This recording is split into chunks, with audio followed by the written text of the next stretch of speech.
Welcome to online classes. I'm Neelam Chaudhary from San Wilfred College of Law. Now we will discuss ADR. जो हमने last जो lecture था उसमें हमने discuss किया था कि ADR के अंदर कौन कौन से इसका बैकग्राउंड क्या है.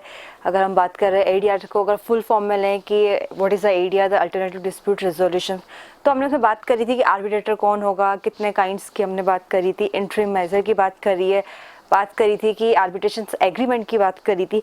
आज हम डिस्कस करेंगे इसके नेक्स्ट पार्ट जो है कि आर्बिट्रेटर कितने होंगे, मतलब नंबर ऑफ द आर्बिट्रेटर. जो सेक्शन 10 जो है जो बात कर रहा है कि नंबर ऑफ द आर्बिट्रेटर्स कितने होने चाहिए, तो मैंने आपको पहले ही बताया था कि जो नंबर ऑफ द आर्बिट्रेटर्स होंगे वो कभी भी 2, 4, 6 या 8 उसमें नहीं होंगे, मतलब इवन नंबर में नहीं होंगे, हमेशा ऑड नंबर में होंगे. 1, 3, 5, 7, मतलब या तो सोल आर्बिट्रेटर होगा.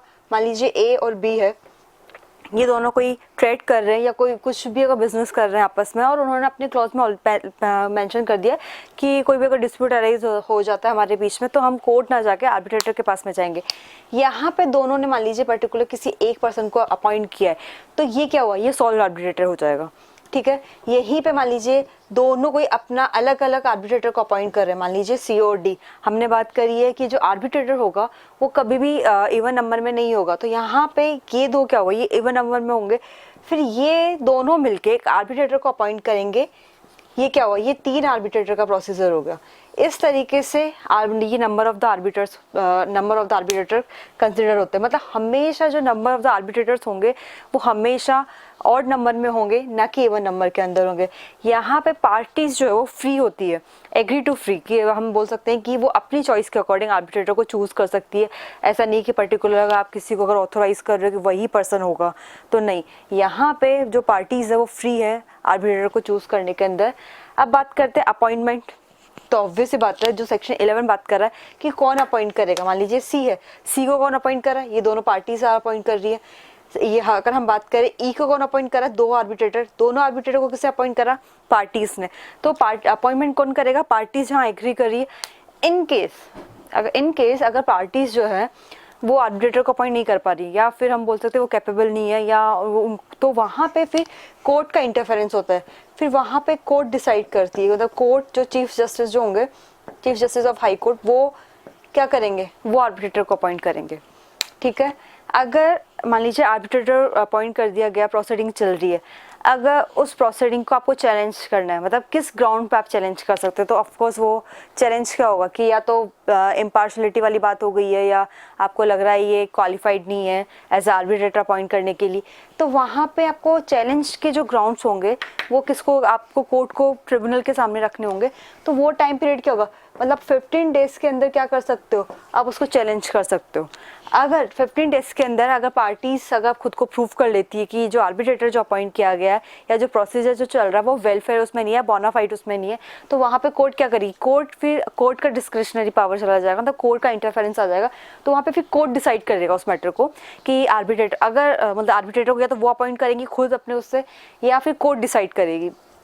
इन केस मान लीजिए 15 दिन का जो टाइम पीरियड था, आपने चैलेंज आपने करा, और अगर पार्टीज अगर फेल हो जाती हैं, मान लीजिए जो ए और बी की जब हमने बात करी थी, जो जिन्होंने आर्बिट्रेटर को अपॉइंट किया, अगर ये फेल हो जाते हैं प्रूफ करने के अंदर, तो फिर जो प्रोसीडिंग जहाँ पे हम बोल सकते हैं कि जहाँ पे प्रोसीडिंग को रोका गया था, मान लीजिए प्रोसीडिंग चल रही थी ड्यूरिंग प्रोसीडिंग के अंदर, तो वहाँ पे फिर क्या होगा, उस प्रोसीडिंग वहीं से वापस स्टार्ट हो जाएगी जहाँ से प्रोसीडिंग स्टे हुई थी.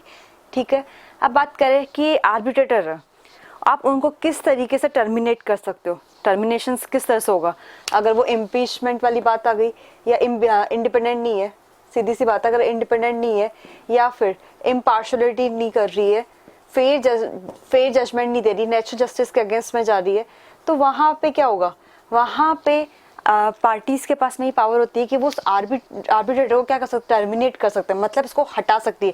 मान लीजिए ए और बी ने सी को अपॉइंट किया था, सी क्या कर रहा है, सी एक के बेनिफिट की बात कर रहा है. मान लीजिए बी और सी ने आपस में म्यूचुअली कोई एग्रीमेंट कर लिया, या कि ठीक है आप मेरे फेवर में जजमेंट दे दो, या मेरे फेवर में ये प्रोसीडिंग कर दो, मैं आपको इसका 50% शेयर या 40% शेयर आपको मैं दे दूंगा. तो ये क्या हुआ, तो अगर जैसे ए को पता चलेगा तो ए क्या करेगा, इसको टर्मिनेट करवा देगा. ये बात है टर्मिनेशंस ऑफ आर्बिट्रेटर की. अगर हम बात करें ज्यूरिडिक्शंस, तो ज्यूरिडिक्शंस कौन सा जाएगा, जहाँ पे पार्टीज एग्री कर रही है, या जहाँ पे आप वो बिजनेस कर रहे हैं, तो वो उसी का मतलब जुरिडिक्शंस वही लगेगा जहाँ पे कॉज ऑफ एक्शन अराइज हो रहा है या जहाँ पे वो बिजनेस कर रहे हैं। एंट्री मेजर कोर्ट हमने सेक्शन 9 के अंदर भी डील करा था कि अगर एंट्री मेजर अगर कोर्ट कब कर सकता है, तो वही प्रोविज़न है कि कोर्ट को जहाँ लग रहा है नेसेसिटीज़ है तो वहाँ पे वो एंट्री मेजर ले सकती है आर्बिट्रल प्रोसीडिंग के उसमें। अब बात है एक जो बात नेक्स्ट सेक्शन जो बात कर रहा है equal treatment of the parties, मतलब पार्टीज को एज अ इक्वली बिहेव करना होगा। या मान लीजिए सी है, सोल आर्बिट्रेटर अपॉइंट करा, तो सी के लिए ए भी बराबर होगा और बी भी बराबर होगा, मतलब वो दोनों के साथ इक्वल रेशो में काम करेंगे। ऐसा नहीं कि किसी एक के बेनिफिट को देखेगा, वो दोनों के प्रोस्पेक्टिव्स को देखते हुए और सही गलत मतलब नेचुरल जस्टिस के हिसाब से ही ये चीज़ होगी। आप बोल सकते हो या बोनाफाइड के उसमें जा सकते हो कि गुड फेथ के अंदर सीधी सी बात है कि अगर आप गुड फेथ में देखोगे कि जो गलत जिसके साथ में गलत हुआ है, मान लीजिए बी जो है ए के साथ गलत करा, तो यहाँ पे वो बी लायबल होगा। मतलब यहाँ पे पार्टीज को जो है इक्वली ट्रीट किया जाएगा। यहाँ पे ये नहीं ऐसा नहीं देखा जाएगा कि कोई अगर पैसे वाली पार्टी है या कोई रेपुटेड है या हम बोल सकते हैं जो फाइनेंशियली काफ़ी स्ट्रॉन्ग है तो वो कंसिडर नहीं होगा। यहाँ पे उनके लिए मतलब हम कोर्ट के लिए भी कोर्ट के सामने भी ये चीज़ होती है कि उनके लिए सारे जो भी रेस्पोंडेंट हो गया या डिफेंडेंट है प्लांटिव डिफेंडेंट है वो सब उसके लिए एक उसमें होते हैं। तो यहाँ पे भी पार्टीज को एज अ इक्वली ट्रीट किया जाएगा। अब बात करी जा रही है जो आर्बिट्रेशन कंसिलिएशन एक्ट जो है वो डिटरमाइंस कर रहा है किस इसकी जो प्रोसीजर होगा वो प्रोसीजर किसको डिटरमाइन करेगा। तो यहाँ पे आर्बिट्रेटर की जो प्रोसीडिंग होती है वो एकदम डिफरेंट होती है। आर्बिट्रल प्रोसीडिंग अलग है, जो आर्बिट्रल ट्रिब्यूनल की जो बात करी गई है वो पूरा अलग है। तो ये जो सीपीसी और इंडियन एविडेंस एक्ट ये इन दोनों पे एप्लीकेबल नहीं होगी। मतलब ये जो प्रोसीडिंग अगर जो होगी वो इन दोनों पे एप्लीकेबल नहीं है। मतलब ये एक तरह से उसका एक्सेप्शन है, प्रोसीजर चलता है सीपीसी के अकॉर्डिंग भी, बट यहाँ पे आप सीपीसी और इंडियन एविडेंस एक्ट एप्लीकेबल नहीं होगा। ठीक है, अब बात कर रहे हैं कि जो भी अगर हम बात करें कि आर्बिट्रेशन के अंदर लैंग्वेज कौन सी होगी, हम बात करें तो लैंग्वेज वही होगी जो पार्टीज़ को समझ में आनी चाहिए। ऐसा नहीं मान लीजिए अगर पार्टीज़ को हिंदी समझ में आती है इंग्लिश समझ में नहीं आती और आप पूरी प्रोसीडिंग इंग्लिश में हेल्प करो, जजमेंट भी आप इंग्लिश में हेल्प करो, तो वो पार्टीज़ के साथ मतलब इक्वल ट्रीटमेंट नहीं होगा, मतलब फेयर जस्टिस नहीं होगा। तो वहाँ पे लैंग्वेज जो भी है पार्टीज़ के अकॉर्डिंग डिसाइड करी जाती है कि पार्टीज़ जो लैंग्वेज समझती है उसी के हिसाब से प्रोसीडिंग रन करेगी। अब बात करते हैं कि मतलब प्रोसीजर कैसा चलेगा। प्रोसीजर आर्बिट्रल प्रोसीडिंग अलग है, सीपीसी के अकॉर्डिंग वैसे ही चलती है, बट सीपीसी के हिसाब से और इंडियन एविडेंस एक्ट ये इस पे इसके जो रूल्स है प्रोसीजर रूल्स है वो इन पे फॉलो नहीं होंगे। अगर हम बात कर रहे हैं कि अगर उसको चैलेंज करना है किसी भी ग्राउंड्स को, प्रोसीजर के ग्राउंड्स को आप चैलेंज कर रहे हो, तो जब आप उससे मतलब अगर मान लीजिए जो पार्टीज हैं उनका क्या हो गया विटनेसेस लिए जा रहे हैं, तो उसके बाद में आप उसको चैलेंज नहीं कर सकते, उससे पहले कर सकते हो। मतलब आप मान लीजिए ये बोल सकते हैं अगर हम इंडियन एविडेंस एक्ट के अकॉर्डिंग बात करें, जो एग्जामिनेशन की बात होती है, एग्जामिनेशन कब होता है, डॉक्यूमेंट्स ये एग्जामिनेशन जब विटनेसेस को एग्जामिनेशन किया जाता है उससे पहले आप क्या कर सकते हो, उस ग्राउंड्स को चैलेंज कर सकते हो, उसके बाद में नहीं। ग्राउंड चैलेंज करने का टाइम मैं अब बताया कि 15 डेज के अंदर। अब बात है कि जो आर्बिट्रेशन अवार्ड है, अवार्ड दो तरीके से होगा, इंटरिम अवार्ड होगा और फाइनल अवार्ड की बात करी गई। इंटरिम अवार्ड कितने भी हो सकते हैं, फाइनल अवार्ड होगा वो एक होगा। तो यहाँ पे जो भी बात होगी कि जो आर्बिट्रेशन अवार्ड है उसको उनके कंटेंट्स क्या होंगे, फॉर्म्स किस तरीके से होंगे। तो सबसे पहली बात, कोई भी अगर अवार्ड दिया जा रहा है, मान लीजिए ये एक जजमेंट है, ठीक है, ये कोर्ट का आप एक तरह से परफॉर्मा ले लीजिए, ये जजमेंट है, तो यहाँ आपने उस चीज़ मेंशन कर दी, तो ये सब चीज़ें कौन सी उसमें होगी, रिटर्न फॉर्मेशन में होनी चाहिए, मतलब रिटर्न में होगी। और यहाँ पे पार्टीज के क्या होंगे, साइंड होंगे, तब जाके वो क्या होगा, वो अवार्ड कंप्लीट होगा। मान लीजिए आप रिटर्न फॉर्म अगर ऑरल कर रहे हो तो ऑरल क्या होगा, ऑरल कंसीडर नहीं किया। और जो ऑरल अगर कोई डॉक्यूमेंट आप कर रहे हो, अवार्ड दे रहे हो, तो उसकी कोई एग्जिस्टेंस, उसकी वैल्यू, अगर हम बात करें एविडेंशियल वैल्यू क्या है, तो एविडेंशियल वैल्यू उसकी ज़ीरो होगी। इसीलिए कोई भी अगर लॉ के अंदर जो भी चीज़ें काम करती है, हम अगर एज अ डॉक्यूमेंट्री अगर उसकी बात करें तो रिटर्न में जो होता है वो कंक्लूसिव प्रूफ में कंसिडर किया जाता है। तो यहाँ पे देखो फॉर्म और कंटेंट के अंदर क्या बात कर रहा है कि रिटर्न में होगा, साइन बाय द पार्टीज, ठीक है। जो भी अवार्ड दिया जाएगा वो रिटर्न में होगा और उस पर दोनों पार्टीज के साइन होंगे, ठीक है। अगर मान लीजिए एक आर्बिट्रेटर है तो वहाँ पे तो दिक्कत है ही नहीं। मान लीजिए 3 आर्बिट्रेटर है, ए बी और सी, तो यहाँ पे जो ए बी सी का ये जो 3 आर्बिट्रेटर है मेजोरिटी के हिसाब से डिसाइड होगा। मान लीजिए वो ऑब्वियस बात है 2.1 का रेशो ही जाएगा इसके अंदर, मेजोरिटी के हिसाब से होगा। यहीं पे अगर मान लीजिए डी और ई है तो भी मेजोरिटी के हिसाब से डिसाइड होगा। मेजोरिटी के हिसाब से क्या होगा, आर्बिट्रेशन अवार्ड डिसाइड किया जाएगा। अब बात करिए म्यूचुअल सेटलमेंट की बात करें, जो भी अवार्ड जो दिया जाएगा वो म्यूचुअली सेटलमेंट होगा बाय पार्टीज के उसमें। मतलब ऐसा नहीं है कि अगर मान लीजिए आप आर्बिट्रेशन के अंदर, हम आर्बिट्रेशन में जाते ही क्यों, अगर इसका मेन यही है कि कम टाइम में हमें रेमेडी मिले। अगर आप वहाँ पे भी अगर वो सेटलमेंट नहीं हो पा रहे, म्यूचुअली अगर सेटल ही नहीं कर पा रहे, तो वहाँ पे फिर वो आर्बिट्रेशन अवार्ड का कोई मतलब नहीं रहेगा। इसलिए जो अवार्ड जो दिया जाएगा वो म्यूचुअल सेटलमेंट के अकॉर्डिंग होगा।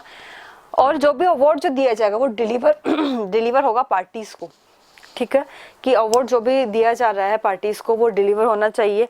और जो कॉस्ट होगी, आर्बिट्रेटर की जो कॉस्ट होगी वो कौन पे करेगा, वहां पे पार्टीज पे करेंगी, ना कि ट्रिब्यूनल। मतलब पार्टीज पे करेगी। कॉस्ट कौन सी होगी, रीजनेबल कॉस्ट होगी। रीजनेबल कॉस्ट के हिसाब से क्या होगा, उनको पे किया जाएगा। मतलब रिटर्न में होगा, साइन बाय पार्टीज होगी, मेजोरिटी के हिसाब से डिसाइड किया जाएगा। अवार्ड जो होगा वो म्यूचुअल सेटलमेंट के हिसाब से प्रोवाइड किया होगा। और डिलीवरी जो होगी अवार्ड की वो पार्टीज को डिलीवर होना चाहिए। और जो कॉस्ट की जो बात करी गई है, कॉस्ट क्या होगा, कॉस्ट जो होनी चाहिए वो रीजनेबल होनी चाहिए। मतलब ऐसा नहीं है कि आप कॉस्ट जो है पार्टी से अनरीजनेबल ले रहे हो। मान लीजिए केस इतना है ही नहीं, आप उनसे एक ही हियरिंग के मतलब 10,000 20,000 रुपए से 15,000 रुपए ले रहे हो एक ही हियरिंग के, जितना कि पूरे केस डिसाइड होने के, तो वहाँ पे जो कॉस्ट होगी वो रीजनेबल कंसिडर की जाएगी। अब हम बात करें कि अगर मान लीजिए कोई जी ये जो अवार्ड जो दिया गया है इसमें कोई करेक्शन करना है, अवार्ड जो है आप उसमें कुछ करेक्शन करना चाहते हो या इंटरप्रेट करना चाहते हो। कोर्ट ने तो अवार्ड दे दिया, मान लीजिए ये हमारा ये अवार्ड है, इस कोर्ट ने ये अवार्ड दे दिया बी के फेवर में, ए और ये बी है, तो बी के फेवर में ये अवार्ड हो गया, इस पर साइन हो गए सारे। अब आपको लग रहा है कि इसमें कुछ करेक्शन होना था, बी को ऐसा लग रहा है या किसी ए या बी किसी को भी लग रहा है कि यहाँ पे पार्टीज के नाम में कुछ करेक्शन हो गया या इंटरप्रेट गलत किया जा रहा है, तो वहाँ पे उसको आप चैलेंज कर सकते हो 30 दिन के अंदर, मतलब विद इन 30 डेज के अंदर। मतलब उस 30 डेज के अंदर आप क्या कर सकते हो, उस अवार्ड को करेक्शन करवा सकते हो, इंटरप्रेट करा सकते हो। But after 30 days you don't have an right. सीधी सी बात है कि आफ्टर 30 डेज आप इसको नहीं चैलेंज कर सकते हो। 30 दिन का आपके पास में टाइम होता है। मान लीजिए आज साइन हो गए, आज साइन हुए हैं और आप डिलीवर भी हो गया, तो जैसे ही आपके पास में वो अवार्ड डिलीवर हो गया, आपके हाथ में वो पेपर आ गया और आपको लग रहा है कि इसमें कुछ, तो वहाँ से 30 दिन तक आपके पास में ये टाइम, एक तरह से आप इसको बोल सकते हैं ये लिमिटेशन टाइम पीरियड है आपके पास में। ये लिमिटेशन है कि आप 30 दिन के अंदर उसको क्या कर सकते हो, आप उसको अवार्ड को चैलेंज कर सकते हो। यही बात करें अगर हम इसमें अपील की, मान लीजिए आर्बिट्रेशन अवार्ड जो है, ये अवार्ड जो होगा वो 2 तरीके से है। मैं आपको पहले भी मैंने आपको बताया था, इंट्रीम होगा, इंट्रीम और फाइनल अवार्ड। फाइनल अवार्ड मतलब वो फुल एंड फाइनल है, मतलब आपका जो भी मैटर था पूरा सॉर्ट आउट हो गया, आपने जो भी इश्यूज अराइज किए थे, मान लीजिए ये आपने 4-5 इश्यूज अराइज किए थे, ये सारी डिसाइड हो गई है, तो ये अवार्ड क्या हो गया, ये फाइनल अवार्ड हो गया। अगर उसी टाइम पर ड्यूरिंग प्रोसीडिंग सिर्फ अगर एक जो है एक इश्यूज को सॉर्ट आउट किया गया, तो ये इंट्रीम अवार्ड होगा। मतलब प्रोसीडिंग के उसमें कोई अगर इंट्रीम अवार्ड चल रहा है, प्रोसीडिंग के उसमें प्रोसीडिंग अभी फाइनल आउट नहीं हुई है, सिर्फ एक प्रोसीडिंग को डील किया गया है, तो वो क्या हुआ, वो इंट्रीम अवार्ड होगा। जैसे ही फाइनल मतलब अवार्ड के फाइनल अवार्ड के अंदर इंट्रीम अवार्ड भी इंक्लूडेड होता है। बट अगर आप बोलोगे इंट्रीम अवार्ड के अंदर क्या फाइनल अवार्ड इंक्लूडेड है, तो नहीं, फाइनल अवार्ड लास्ट में, सबसे लास्ट में प्रोसीडिंग खत्म होने पर दी जाती है, इंट्रीम अवार्ड ड्यूरिंग प्रोसीडिंग रहती है। अब ये है कि क्या इस अवार्ड को आप अपील कर सकते हो, तो हाँ अपील करने का राइट है, आप अपील कर सकते हो, बट सेकंड अपील नहीं होगी इसके अंदर। ये आप ये ध्यान रखना कि सेकंड अपील की अगर बात करी जाए तो सेकंड अपील नहीं होगी, सिर्फ फर्स्ट अपील की ही बात कर रहा है कि एक बार में जो अपील होगी बस वही अपील कंसीडर है। इसके अंदर ये भी प्रोविजन है कि मान लीजिए जो आर्बिट्रेशन अवार्ड जो दिया गया, आप उसको कब सेट असाइड कर सकते हो, सेट असाइड करने के लिए क्या रूल्स होंगे, कि किस बेस पे आप उस आर्बिट्रेटर अवार्ड को किस हिसाब सेट असाइड करोगे। तो आज ये था कंटेंट्स क्या हो गए हमारे, फॉर्म्स कंटेंट्स कैसे होंगे, अगर वो अवार्ड आ गया तो उसको आप किस तरीके से करेक्शंस करवा सकते हो। अवार्ड के अंदर कौन कौन सी चीज़ें मेंशन करी गई है, इंट्रीम अवार्ड, और दूसरी चीज़ थी final award. Number of the arbitrators कितने होंगे, कंपोजिशन किस तरह से है, इसका ज्यूरिडिक्शंस क्या होगा, टर्मिनेशंस की बात करी गई, लैंग्वेज कौन सी होगी जो पार्टीज को कंसिडर करी जाती है, या जैसे हमने बात की कि जो प्रोसीजर होगा उसको आप किस तरह से डिटरमाइन कर सकते हो, ग्राउंड्स क्या होंगे चैलेंज करने के, कब आप उस ग्राउंड्स को चैलेंज कर सकते हो पार्टीज के पास में। अगर मान लीजिए पार्टी अगर रिफ्यूज हो गई है, अगर पार्टीज जो है वो फेल हो गई है इसके अंदर कि वो उसको प्रूफ नहीं कर पा रही, तो प्रोसीडिंग वहीं से स्टार्ट हो जाएगी जहाँ से प्रोसीडिंग स्टे हुई थी। Thank you so much.